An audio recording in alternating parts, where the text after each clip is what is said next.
नमस्कार दोस्तों, मैं कृष्ण मोहन एक बार फिर आप सब बच्चों के सामने। और वीडियो में आगे बढ़ने से पहले एक बार चैनल को जरूर सब्सक्राइब कर लीजिएगा। देखो, बहुत सारे बच्चों के एसएमएस आ रहे हैं, कॉल भी आ रही है कि सर जो एएलएम की जो भर्ती रद्द हुई है या सीईटी की जो पूरा मामला जो क्वेश्चन हुआ है, तो क्योंकि सही जानकारी ना होने की वजह से ना हम एक एंगल को पकड़ते हैं और उस एंगल के बेस पे फिर हम या तो स्ट्रेस ले लेते हैं या फिर ये फील करते हैं अरे ये बात तो हो ही नहीं सकती, तो गलत दे दिया कोर्ट ने डिसीजन, या फिर ऐसा हो ही नहीं सकता था, ये नहीं हो सकता था, भगवान बजरंग बली ने कर दिया, भगवान शिव ने कर दिया।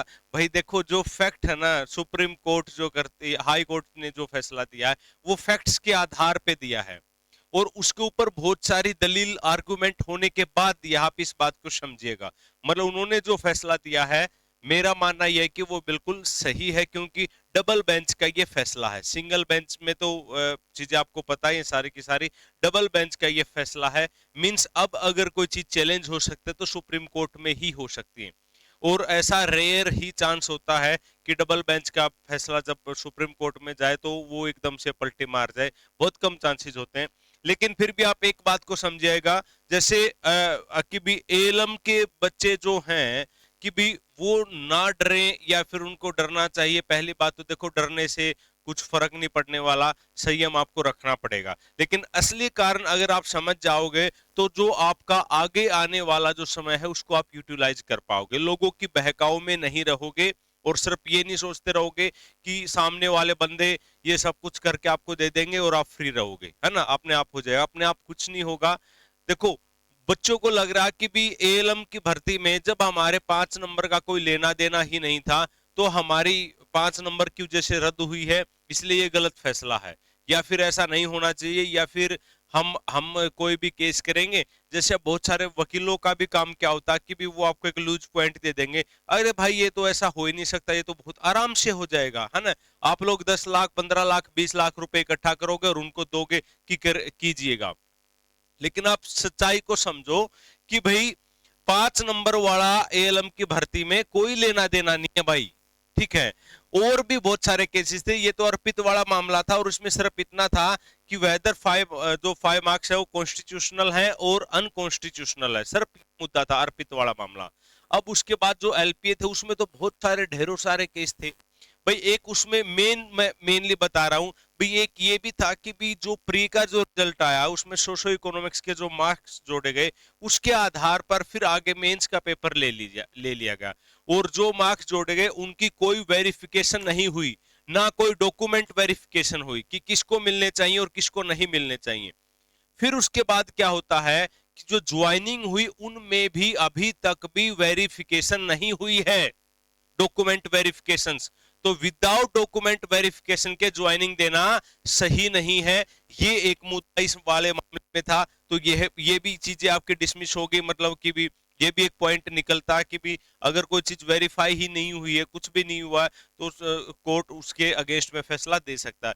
फिर एक और मामला था कि भी पोस्ट वाइज और ग्रुप वाइज। देखो, वैसे जो एडवर्टाइजमेंट के हिसाब से देखा जाए तो पोस्ट वाइज चीजें होनी थी कि भी पोस्ट के हिसाब से 4 गुना बच्चों को बुलाया जाना था। लेकिन हुआ क्या कि भी बच्चों ने सीटी को लेके, क्वालिफाई को लेके बहुत बड़ा हंगामा किया, हर जगह पे प्रोटेस्ट हुए, तो सरकार ने दबाव में आके क्या कर दिया, ग्रुप वाइज बच्चों को बुला लिया। अब ग्रुप वाइज अगर बच्चों को बुलाया है तो भाई वो भी आपका कहीं ना कहीं कोई ना कोई लूज पॉइंट है कि भी जो हमारे अगेंस्ट में गया है, क्योंकि जो रूल है तो रूल के हिसाब से तो अपने को तो चलना ही पड़ेगा, है ना। वैसे चाहे तो सरकार कुछ भी कर सकती है, लेकिन जो हुआ उसमें कोई ना कोई लूज पॉइंट रहा है। तो अब जो आपका डिटेल जो जजमेंट आएगी उसमें अगर ऐसा है कि भी आपने पोस्ट वाइज क्यों नहीं बुलाए बच्चे, तो एक ये भी आधार हो सकता है एलएम की भर्ती को रद्द होने का, ये भी आधार हो सकता है उस भर्ती को रद्द करने का। तो आप सिर्फ ये मत सोचो कि भी इनका तो कोई लेना देना है ही नहीं, और प्री का बेशक से रिजल्ट निकाल दो, रिजल्ट निकालने के बाद भी जो हम 4 गुना बच्चे हैं, इन्हीं 4 गुना बच्चों का सिलेक्शन होगा। भाई वो 4 गुना बच्चे कैसे हैं, ग्रुप वाइज हैं। अगर ये पेच वहां पे फंसा हुआ है तो ये वैलिड पॉइंट है, मींस गड़बड़ हुई है। तो फिर आपको दोबारा पेपर देना पड़ेगा। समझ पा रहे हो इस बात को? अभी बहुत सारे लोग आपको ये समझाने की कोशिश कर रहे हैं कि भी हमारे को पेपर देने की कोई जरूरत नहीं है, क्योंकि हमारा 5 नंबर वाला मामला है, अगर ये हटा भी देंगे या जोड़ भी देंगे तो भी उतने ही बच्चे आ पाएंगे। जब उतने ही बच्चे आ पाएंगे तो क्या इश्यूज है?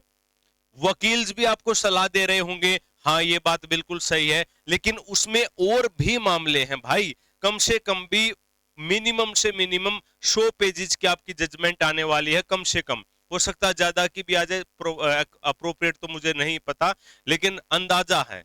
तो अब उसमें हर पॉइंट का कोर्ट की तरफ से बता रखा होगा कि भी आपने ये पॉइंट बोला, उसने ये पॉइंट बोला और हमारा फैसला ये है, यहां पर ये पॉइंट गलत हुआ, यहां पर ये पॉइंट आपका गलत हुआ है। तो डरने की कोई जरूरत नहीं, क्योंकि आप लोग मेहनती है, आपने मेहनत करके पेपर पास किया है। तो बेहतर यही रहेगा कि भी इन गलत फहमियों में ना पड़ के अपनी तैयारी को कंटिन्यूस रखें।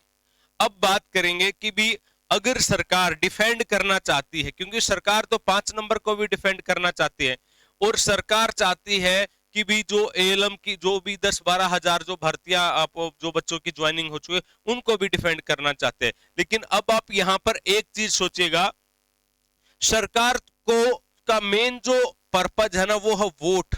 वोट, वो हर चीज को वोट के हिसाब से देखेंगे कि भी कौन सा फैसला लेने में उनकी इज्जत बच सकती है। उनको आपकी नौकरी से मिलने से या देरी से मिलने से कोई मतलब नहीं है। वो काम करेंगे जहां पर उनको ज्यादा से ज्यादा वोट मिले, या फिर जो उनका जो अभी जो सोशल डैमेज उनका हुआ है इन भर्तियों के कारण, उसका बचाव कैसे किया जा सकता है, उस हिसाब से वो फैसला लेंगे। अभी हाई लेवल मीटिंग्स आपकी चल रही है, आप सबको पता है, ठीक है। जहां तक मैं पता कर पाया हूं, कुछ बातें मुझे क्लियर हुई हैं, कुछ बातें अभी भी रहती हैं क्लियर होनी।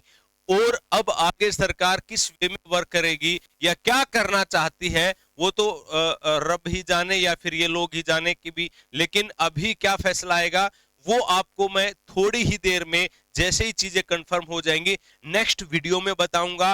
और भी बहुत सारे लूप होल्स हैं, और भी सारे पेच फंसे हुए हैं, तो वो सारी चीजें हम डिस्कस करेंगे। और अगर आप वीडियो में इस बात से सहमत हैं तो आप कमेंट करके जरूर बताइएगा।